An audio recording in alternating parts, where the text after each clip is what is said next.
Video کو like کریں، ہمارے چینل کو سبسکرائب کریں، پاس والی بیل آئیکن کو دبا دیں تاکہ ہماری آنے والی ہر نیو ویڈیو کی نوٹیفیکیشن آپ کو ملتی رہے۔ ہو گئے، یہ بھی میری قوم کا بہت بڑا المیہ ہے۔ کتنے سال سے پڑھ رہے ہیں؟ 40 سال سے۔ کتنے سال سے؟ 35 سال سے۔ کتنے سال سے؟ 50۔ سجدہ کن کن ہڈیوں پہ کرنا اور کتنی ہڈیوں پہ کرنے کا حکم ہے؟ حدیث پاک میں سجدے کا کوئی طریقہ بتایا ہے نا، کتنی ہڈیوں پہ سجدہ کیا جاتا ہے؟ نہیں معلوم مولانا؟ جب بچپن میں مسجد گئے تھے تو سب کو جیسے سر زمین پہ رکھتے دیکھا، ہم نے بھی رکھنا شروع کر دیا۔ تجارت سیکھ کر کریں گے، بائک سیکھ کر چلائیں گے، کمپیوٹر سیکھ کر چلائیں گے، موبائل سیکھ کر چلائیں گے، سارے کام سیکھ کر کریں گے، اور اللہ کی عبادت بغیر سیکھے۔ اور کیا کہیں گے؟ ارے مولانا چھوڑو، یہ کیا لوگوں کو باریکی میں پھنسا رہے ہو تم لوگ؟ یہ مولانا لوگوں نے دین بہت مشکل کر دیا، اللہ نے آسان کیا تھا۔ مولانا کی کیا حیثیت؟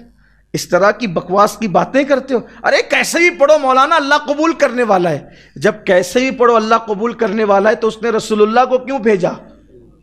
وہ کہہ دیتا پڑھو جیسی مرضی آئے ہم قبول کر لیں گے، نہ، اس نے کیا کہا؟ اس نے یہ کہا اطیعوا اللہ و اطیعوا الرسول، اطاعت کرو اللہ کی اور اس کے رسول کی۔ اور رسول نے کیا فرمایا؟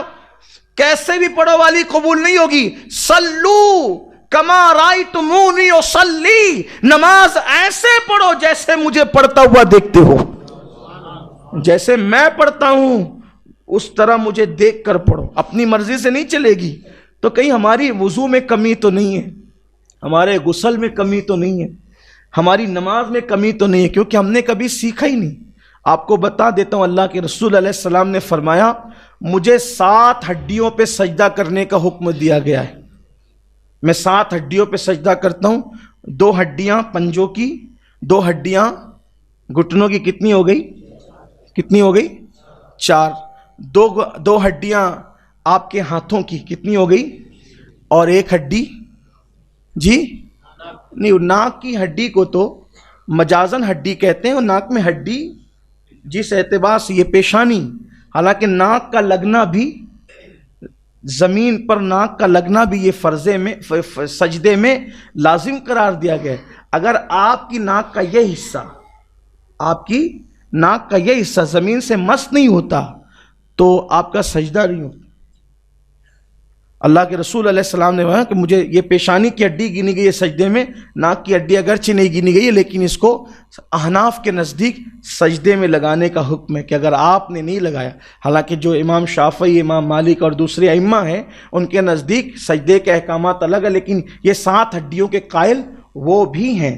تو اللہ کے رسول علیہ السلام نے فرمایا اس کے بعد سجدے میں آپ کتنی دیر تک رہیں، کیا پڑھیں، رکوع میں کتنی دیر تک رہیں، کیا پڑھیں، قیام کیسے کریں۔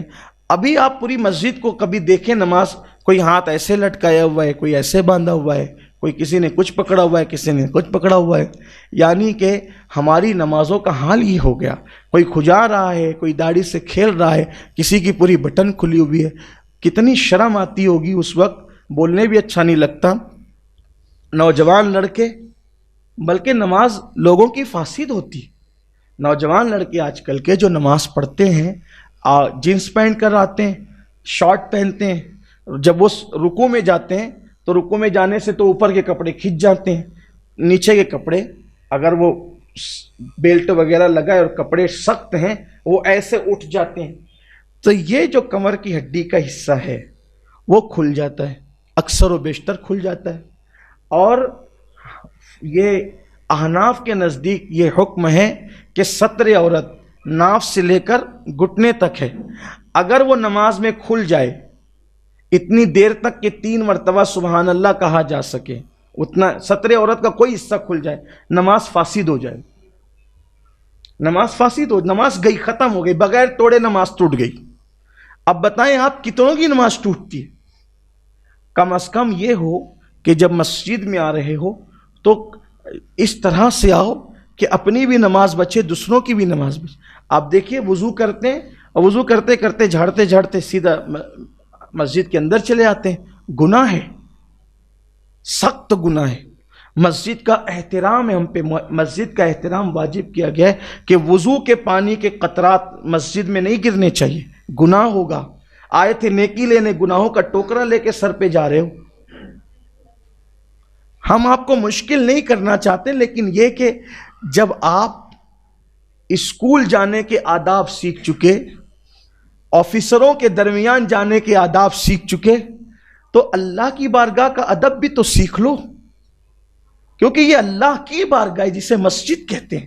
مسجد میں آؤ تو ادب سے آؤ۔ حضرات صحابہ کرام رضوان اللہ تعالی علیہ مجمعین جلدی سے مسجد کی دیوار کو ٹیک بھی نہیں لگاتے تھے۔ اللہ کے رسول علیہ السلام فرماتے ہیں جو مسجد میں دنیا کی باتیں کرے اس کا دین میں کوئی حصہ نہیں۔ آقا فرماتے ہیں ایسے لوگ پاؤ تو ان کے ساتھ بیٹھنا بھی مت۔ یعنی مسجد میں کیا آپ نے کپڑا پہنا، ایک کپڑا کتنے میں خریدا، یہ دنیا کی بات۔ آج کل الیکشن میں کیا چل رہا ہے، دنیا کی بات، ناجائز ہے۔ اللہ کے رسول نے فرمایا ان کا دین میں کوئی حصہ نہیں ہے جو دنیا کی بات کرتے ہیں۔ مسجد میں یا اللہ کا ذکر ہوگا یا واعظ و نصیحت ہوگی، مسجد میں دنیا کی بات۔ آپ سوچیں نا صحیح، سبزی کیا بھاؤ چل رہی ہے نہیں پوچھ سکتے آپ مسجد میں، نکلو باہر۔ اسی لیے قرآن کہتا ہے، جمعہ کے دن کے لیے کہتا ہے یا ایھا الذین آمنوا اذا نودی للصلاۃ من یوم الجمعہ فاسعوا الی ذکر اللہ وذروا البیع۔ اے ایمان والو، جب تم جمعہ کی اذان سنو کاروبار بند کرو، مسجد میں آ جاؤ، اللہ کا ذکر کرو نماز کے لیے۔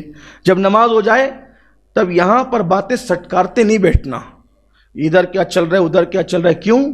کیونکہ مسجد میں دنیا کی بات کرنا انسان کی نیکیوں کو ایسے کھاتی چلی جاتی ہے جیسے آگ لکڑیوں کو کھاتی۔ آپ کی نیکیاں باہر ہوتی رہتی آپ کے نام اعمال سے جب آپ دنیا کی بات مسجد میں کر رہے ہوتے ہو۔ یا اللہ کا ذکر کرو یا مسجد میں عبادت کرو، ورنہ پھر قرآن کیا کہتا ہے جب جمعہ کی نماز ہو جائے تو کیا کرو، فَإِذَا قُضِيَتِ الصَّلَاةُ فَانتَشِرُوا فِي الْأَرْضِ۔ فَإِذَا قُضِيَتِ الصَّلَاةُ فَانتَشِرُوا فِي الْأَرْضِ، مسجد سے باہر نکل جاؤ، جب نماز پڑھ لو مسجد سے باہر نکل جاؤ۔ مسجد کھڑے رہنے کی جگہ ہے ادب کے ساتھ، قوموا للہ قانتین، ادب سے کھڑے رہنے کی جگہ ہے، وہ پڑے رہنے کی جگہ نہیں ہے۔ مسجد کو پڑے رہنے کی جگہ نہ بناؤ۔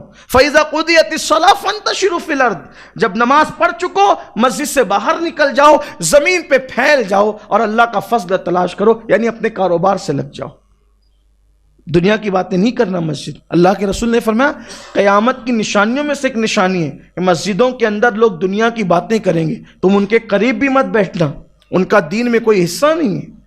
تو بات میں اپنی ختم کر لوں، وہ 15 باتیں، لیکن اگر اس کو کریں تو بہت وقت جائے گا۔ لیکن یہ ایک بات جو کہہ رہا تھا کہ روزی کی تنگی کا اللہ اس کو شکار کر دیتا ہے۔ تیسری بات جو دنیا میں اس کو مصیبت پہنچتی ہے، اللہ کے رسول علیہ السلام فرماتے ہیں وہ ذلیل ہوتا رہتا ہے۔ آقا فرماتے ہیں وہ ذلیل ہوتا رہتا ہے۔